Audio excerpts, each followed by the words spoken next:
விஜயை யூஸ் செய்கிறதா தமிழக காங்கிரஸ்? தமிழக சட்டப்பேரவை தேர்தலில் திமுகவுடன் தான் கூட்டணியை தொடர்வோம் என காங்கிரஸ் கட்சியின் ஒரு தரப்பும், தாவேகாவுடன் சேர்வோம் என இன்னொரு தரப்பும் கட்சி கட்டி நிற்பது கட்சிக்குள் பெரும் சலசலப்பை உருவாக்கியுள்ளது.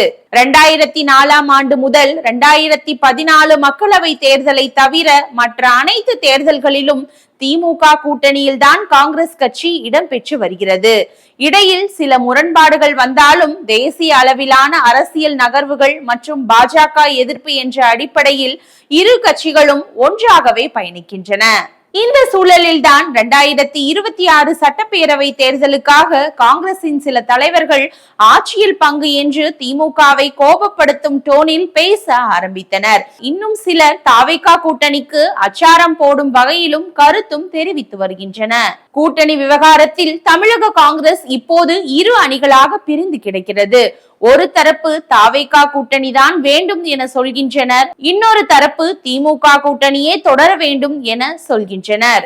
தமிழக காங்கிரஸ் தலைவர் செல்வ பெருந்தகை, முன்னாள் மத்திய அமைச்சர் ப. சிதம்பரம் உள்ளிட்ட மூத்த தலைவர்கள் திமுக கூட்டணி வேண்டும் என்கின்றனர்.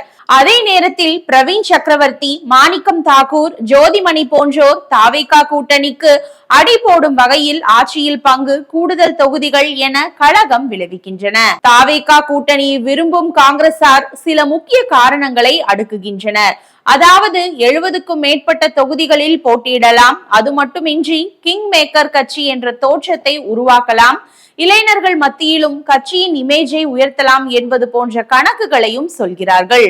அதே நேரத்தில் திமுக கூட்டணியை விரும்புவோர் தேசிய அளவில் திமுகவின் எம்பிக்கள் பலம் நாடாளுமன்றத்தில் தேவை, அது மட்டுமின்றி தமிழகத்தில் பாஜகவை கருத்தியல் ரீதியாக எதிர்கொள்ளவும் திமுகவின் குரல் முக்கியமானது என்றும் சொல்கிறார்கள். தாவேகா கூட்டணியை விரும்புவோர் சொன்ன கருத்துக்களை கேட்ட மேலிடமும் சில முக்கிய விஷயங்களை கவனிக்கிறது. அதன்படி தாவேகாவுடன் கூட்டணி வைத்தால் தமிழகம் மட்டுமின்றி புதுச்சேரி, கேரளா, கர்நாடகம், ஆந்திரா, தெலுங்கானா மாநிலங்களிலும் விஜய் ரசிகர்களின் வாக்குகளை பெறலாம். தென் மாவட்டங்களில் விஜயின் பிரச்சாரத்தை காங்கிரசுக்கு சாதகமாக பயன்படுத்தலாம் என சொல்கின்றனர்.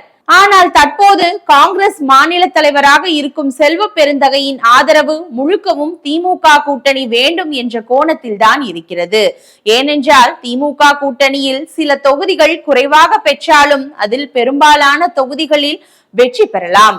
அதுபோல 2029 மக்களவை தேர்தலிலும் திமுக கூட்டணியின் பலம் நமக்கு தேவை என்று வாதிடுகின்றனர். ஒருவேளை கூட்டணி விஷயத்தில் காங்கிரசின் உட்கட்சியில் பெரும் சலசலப்புகள் உருவானால் மாவட்ட செயலாளர்கள் கருத்தின் அடிப்படையில் முடிவெடுக்கும் சூழல் ஏற்படும். அதற்கேற்ப தனக்கு ஆதரவான புதிய மாவட்ட செயலாளர்களை செல்வ பெருந்தகை நியமித்து வைத்துள்ளதாகவும் தகவல்கள் வெளியாகியுள்ளன. காங்கிரசில் எழுந்துள்ள கலக குரல்களால் திமுக உச்சபட்ச கோபத்தில் உள்ளது. அதன் வெளிப்பாடாகவே சில அமைச்சர்கள் காங்கிரஸ் மீது வசை மாறி பொழிய ஆரம்பித்துள்ளனர். ஆனால் வெண்ணெய் திரளும் நேரத்தில் பானையை உடைக்க கூடாது, பொறுமையுடன் இருப்போம் என்று அமைதியும் காக்கின்றனர். காங்கிரசின் இந்த ஊசலாட்டம் காரணமாகவே திமுக தொகுதி பங்கீடு பேச்சுவார்த்தையே தாமதம் ஆவதாகவும் சொல்லப்படுகிறது. தாவேகா கொடுக்கும் வாய்ப்பை பயன்படுத்தி காங்கிரஸ் மீண்டும் அதிகாரத்துக்கு வர வேண்டும் என வெளிப்படையாகவே பேசியுள்ளார் விஜயின் தந்தை. மேலும் 70 தொகுதிகள், துணை முதல்வர் பதவி, 10 அமைச்சர்கள் என்றெல்லாம் தூண்டில் போட்டு பார்க்கிறது தாவேகா வட்டாரம். அதே நேரத்தில் எந்த சூழல் வந்தாலும் திமுக கூட்டணிதான் என்று ஒரே முடிவோடு செல்வ பெருந்தகை உள்ளிட்டோரின் தரப்பு உறுதியாக நிற்கிறது. இதனை தொடர்ந்து தாவேகா ஆஃபரை பயன்படுத்தி கடந்த முறை பெற்ற 25 தொகுதிகளை விட கூடுதலாக 5 இடங்களாவது பெற வேண்டும் என்றும் ஒரு ராஜ்யசபா சீட் பெற வேண்டும் என்று காங்கிரஸ் ஒரு முடிவுக்கு வந்துள்ளதாக பேச்சும் எழுந்துள்ளது. தாவேகாவை வைத்து பூச்சாண்டி காட்டி ஏற்கனவே டிடிவி தினகரன், அன்புமணி ஆகியோர் அதிமுக கூட்டணியில் நல்லதொரு டீலிங்கை முடித்த நிலையில் அதே பாணியில் ஆதாயம் பெறவே காங்கிரஸ் இந்த சலசலப்புகளை உருவாக்குகிறது என்கின்றனர் அரசியல் விமர்சகர்கள். பொறுத்திருந்து பார்ப்போம் காங்கிரஸ் என்ன செய்ய போகிறது என்று.